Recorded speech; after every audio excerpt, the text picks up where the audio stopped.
Assalamualaikum warahmatullahi wabarakatuh. Selamat datang kembali di channel saya, channel yang akan selalu berbagi informasi yang up to date, akurat, dan juga tentunya bermanfaat untuk kawan-kawan sekalian. Seperti sekarang ini kita akan berbagi informasi seputar formasi CPNS 2021 dan juga perekrutan pegawai pemerintah dengan perjanjian kerja atau P3K.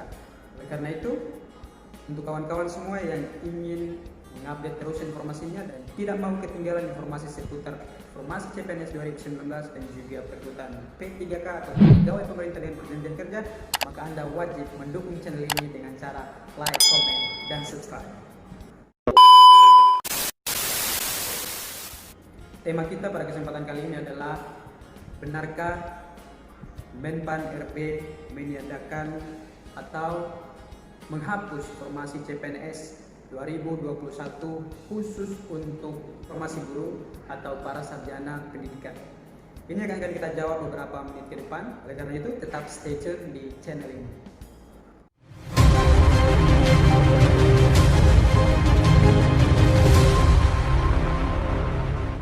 Setelah kita sempat bersemangat kembali, untuk teman-teman yang gagal mungkin tahun kemarin, kita bersemangat kembali untuk menghadapi tes CPNS 2021 karena beberapa bulan yang lalu Menteri Keuangan Ibu Sri Mulyani Indrawati telah mengumumkan setidaknya ada 119.000 sekian kuota CPNS daerah, dan di situ tercover guru atau para sarjana pendidikan.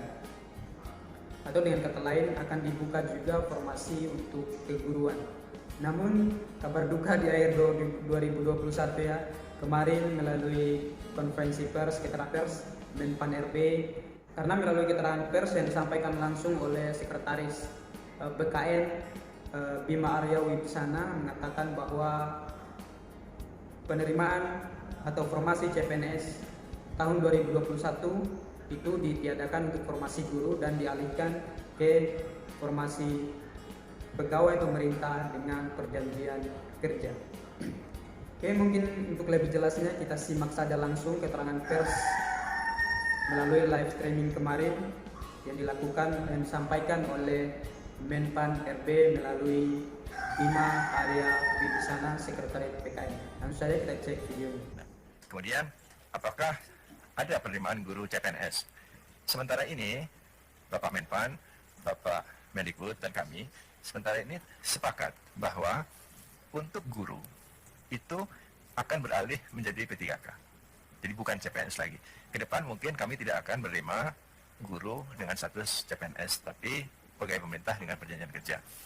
Kenapa? Karena kalau CPNS, setelah mereka bertugas 4-5 tahun, biasanya mereka ingin pindah lokasi. Dan itu menghancurkan kemudian sistem distribusi guru secara nasional. 20 tahun kami berusaha menyelesaikan itu, tapi tidak selesai dengan sistem PNS. Jadi ke depan ini sistem ini akan diubah menjadi P3K. Oke, itu dia. Jadi melalui konferensi pers ini jelas bahwa formasi CPNS 2021 untuk formasi keguruan itu ditiadakan, kemudian akan dipindahkan atau akan dialihkan ke formasi pegawai pemerintah dengan perjanjian kerja atau yang kita kenal dengan P3K. Hal ini juga kembali ditegaskan oleh Sekretaris PKN Bima Arya Wibisana melalui keterangannya di Kompas TV. Kita bacakan saja.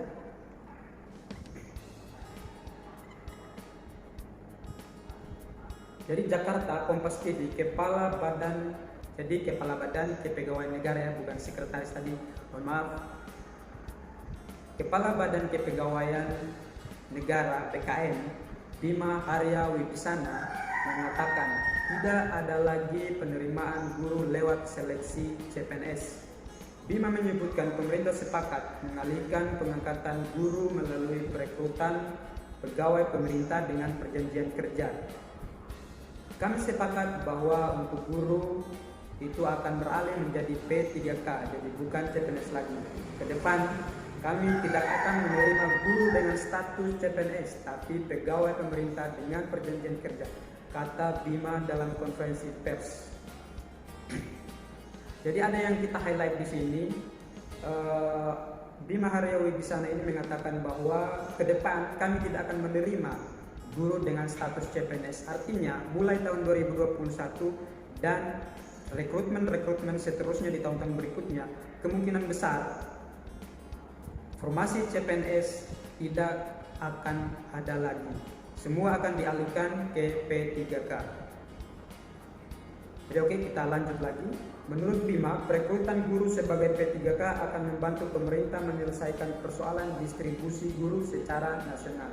Ia mengatakan selama ini pemerintah selalu terbentur dengan sistem PNS untuk melakukan distribusi guru.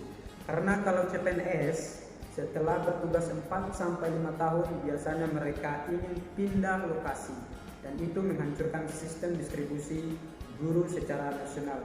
20 tahun kami berupaya menyelesaikan, tetapi tidak selesai dengan sistem PNS, ungkapnya. Ya memang betul, dalam prakteknya memang PNS yang tidak berasal dari daerah tempat tugasnya memang secara natural, secara normal mereka ingin kembali ke daerahnya setelah bertugas 4-5 tahun. Rata-rata memang seperti itu. Inilah yang menjadi pemicu kenapa formasi CPNS 2021 ini ditiadakan. Karena permasalahan ini sangat rumit. Artinya distribusi guru di setiap daerah akan mengalami pengurangan setelah durasi 4-5 tahun. Artinya adalah guru-guru yang bersangkutan yang tidak berasal dari lokasi tempat tugasnya akan berpindah menuju tempat atau daerah asalnya. Ini memang complicated bagi pemerintah, namun juga saya pikir meniadakan formasi juga bukan solusi yang tepat, karena ada beberapa kalangan yang mungkin mungkin berpotensi dirugikan, seperti teman-teman yang memang mereka basicnya adalah sarjana pendidikan, namun mereka sekarang tidak bekerja sebagai guru, namun bekerja sebagai staf-staf pemerintah, honor di kantor-kantor pemerintah yang lain yang tidak ada hubungannya dengan pendidikan. Kemudian pihak-pihak yang lain lagi seperti teman-teman yang baru saja lulus, yang memiliki ijazah akta 4, akta pendidikan, dan juga memiliki ijazah sarjana pendidikan, mereka juga tidak akan bisa berkompetisi di tahun 2021 dan kedepannya selama mereka belum mengabdi. Karena kita mengetahui bersama bahwa yang berhak ikut P3K adalah guru yang memiliki serdik, kemudian sertifikat pendidik ya, kemudian guru yang telah tercatat di Dapodik. Ini adalah guru-guru yang berpotensi mengikuti P3K. Selain itu mungkin agak sulit atau tidak bisa, seperti yang saya katakan tadi, teman-teman yang baru selesai atau teman-teman yang basicnya sarjana pendidikan namun mereka mengabdi di instansi-instansi pemerintah yang tidak ada hubungannya dengan pendidikan. Dan yang ketiga adalah para guru di bawah naungan Kementerian Agama ya. Jadi guru madrasah, ada madrasah ibtidaiyah, madrasah sanawiyah, madrasah aliyah, mereka tidak masuk dalam skema perekrutan P3K, karena skema perekrutan P3K ini khusus untuk guru yang di bawah naungan Kementerian Pendidikan. Jadi ini mungkin bisa dipikirkan kembali oleh pemerintah kita untuk bisa mengcover atau bisa memberikan ruang kepada teman-teman kita yang sama sekali berpotensi tidak bisa mengikuti tes CPNS tahun 2021. Oke, kemudian kita lanjut lagi. Jadi Sekretaris Badan Kepegawaian Negara mengatakan lagi, tak hanya itu, tenaga kepegawaian lain seperti dokter, perawat, dan penyuluh akan direkrut melalui P3K. Jadi skema P3K ini akan diterapkan juga terhadap para dokter dan perawat serta penyuluh. Jadi bukan cuma hanya guru, tetapi dokter, perawat, dan juga penyuluh akan diberikan skema yang sama. Jadi potensinya juga seperti tadi. Lanjut lagi, sebenarnya best practice di negara-negara maju juga melakukan hal yang sama. Jumlah P3K di negara maju sekitar 70-80%, PNS-nya hanya 20. Cukup signifikan perbandingannya 20 banding 80.